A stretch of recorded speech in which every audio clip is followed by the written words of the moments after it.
তারিখে দিন ধার্য হয়েছে রায়ের জন্য। আমি আমার প্রত্যাশা আমার ক্লায়েন্টরা খালাস পাবে, এটা আমি বিশ্বাস করি, আমার প্রত্যাশা এটা।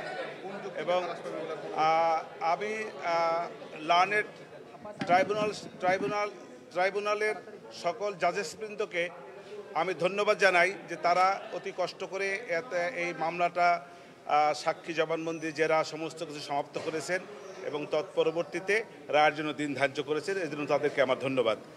আর কেন আমি প্রত্যাশা করি সেটা বিভিন্ন সময় আমি বলেছি।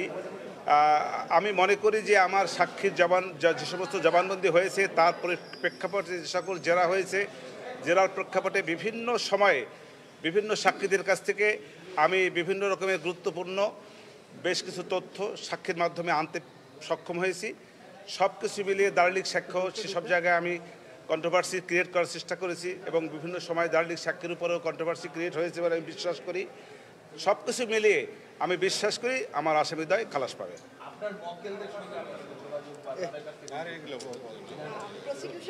না, এটা সুযোগ নাই, এটা আইনগতভাবে কোনো সুযোগ নাই। এই প্রশ্নটা কেন আপনারা করেন?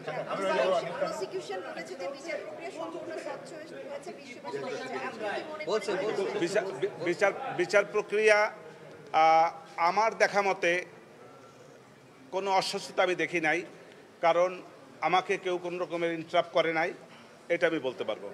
আর এছাড়া কোনো অস্বচ্ছতা আছে কি না তা আমার জানা নাই। আমাকে এই জায়গার সহযোগিতা যে জিনিসটা মামলা করতে গেলে যে সহযোগিতা সবার আগে লাগে সেটা হলো ডিফেন্স কাউন্সিল থেকে আসামিদের পক্ষ থেকে দলিল দস্তাবেজ দিয়া তথ্য দিয়া আমাকে যদি সহায়তা করতে পারতেন সেইটা হলো সহযোগিতা। আর রাষ্ট্রপক্ষ থেকে আমাকে মামলাটা করতে হয়েছে, রাষ্ট্রপক্ষ থেকে যে সমস্ত কাগজপত্র ডকুমেন্ট দলিলাদি আমি পেয়েছি তার আলোকে আমাকে আপনার মামলা করতে হয়েছে। সেইখান থেকে রাষ্ট্রপক্ষ থেকে আমাকে কোনো রকমের ইন্টারাপ্ট করে নাই এবং তার যথেষ্ট কাগজপত্র যা যা দরকার, যা যা ওনাদের কাছে ছিল নিয়ম অনুযায়ী আইন অনুযায়ী যে সমস্ত ডকুমেন্টস আমার পাওয়া উচিত সে সবগুলি ওনারা আমাকে দিয়েছে।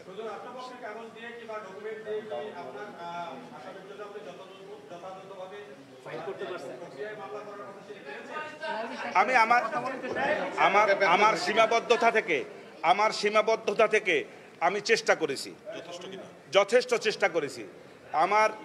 আমার তরফ থেকে চেষ্টার কোনো ত্রুটি ছিল না এবং আমার চেষ্টায় কেউ কোনো বাধাও দেয় নাই। ধন্যবাদ। আমি তো দেখি নাই, আমি তো আগেই বলেছি যে আমি আমার দৃষ্টিতে দেখছি না কোনো অস্বচ্ছতা। এর বাহিরে কোনো অস্বচ্ছতা আছে কি না সেটা আমার জানা নাই। সীমাবদ্ধতাটা ওইটাই যে আসামি উপস্থিত থাকলে যে সমস্ত সুযোগ সুবিধা পাওয়া যায়, যে সমস্ত ডকুমেন্টারি এভিডেন্সেস হয়তো আমাকে ওনারা দিতে পারতেন, সেই সবগুলি দিয়ে আমি ফাইট করতে পারতাম, সেগুলো তো পারছি না। ওনার তথ্য দিয়ে সাহায্য করতে পারতেছেন। রাষ্ট্রপক্ষ এক জায়গায় কোনো একটা ঘটনায় তারা যেভাবে বর্ণনা করেছে এই বর্ণনার বাইরেও হয়তো কোনো বর্ণনা থাকতে পারে, পিছনেও কোনো বর্ণনা থাকতে পারে, সেই সবগুলোতে আমি পাইনি।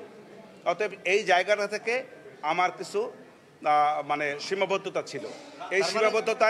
সেই সীমাবদ্ধতা আমার ক্লায়েন্টরা অনুপস্থিত থাকার কারণে। তার মানে আপনার ক্লায়েন্টরা উপস্থিত থেকে ফাইট করলে মামলার রেজাল্টটা অন্যদিকে হতো আরো ভালো। আমি মামলার রেজাল্ট তো হয় না এখনো, এটা কেন বলছেন? আমার আমার ট্রায়ালটা, আমার বিচার প্রক্রিয়াটা, আমার সাক্ষীদের জেরা জবানবন্দিটা হয়তো আরো বেটার হইতো, আরো বেটার হইতো।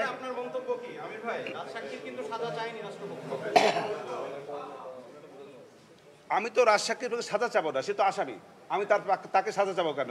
আমি তো তার কথা বিভিন্ন জবানবন্দি আমি বলেছি বিভিন্ন সময় যে সে তার নিজেকে বাঁচার জন্য, আমার আসামিদেরকে ভর করে নিজে বাঁচার জন্য সেই নিজেকে অ্যাপ্রুভার ডিক্লেয়ার করেছে।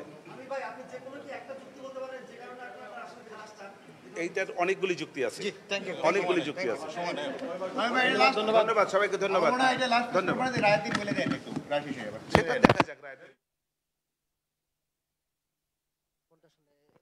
শেখ হাসিনা এবং আসাদুজ্জামান কামালের রাষ্ট্রনিযুক্ত যে আইনজীবী তিনি কিন্তু এই মামলায় তিনি কিন্তু তার কথা বলেছেন এবং তিনি কিন্তু ব্রিফিংয়ে বলেছেন যে তিনি তার আইনি জায়গা থেকে যে বিভিন্ন বিষয় কিন্তু সর্বশেষ কিন্তু যে চেষ্টা তিনি সেটি করেছেন এবং বলা চলে যে শেখ হাসিনা এবং আসাদুজ্জামান খানের যে আইনজীবী তিনি সার্বক্ষণিক কিন্তু এই মামলায় যুক্ত ছিলেন এবং মামলার যে যুক্তিতর্ক উপস্থাপন পাশাপাশি সে সময় সাক্ষীদের জেরা করা থেকে শুরু করে যে বিষয়গুলো আছে কিন্তু তিনি কিন্তু দেখেছেন এবং এই মামলায় কিন্তু যে সর্বশেষ বিষয় তিনি বলেছেন যে এই মামলা তিনি প্রত্যাশা করেন তার আসামি খালাস পাবে এমনটি কিন্তু তিনি আশা করেছেন।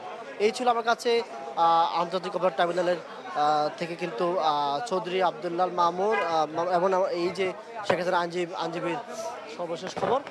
আমরা এই ছিল সর্বশেষ খবর।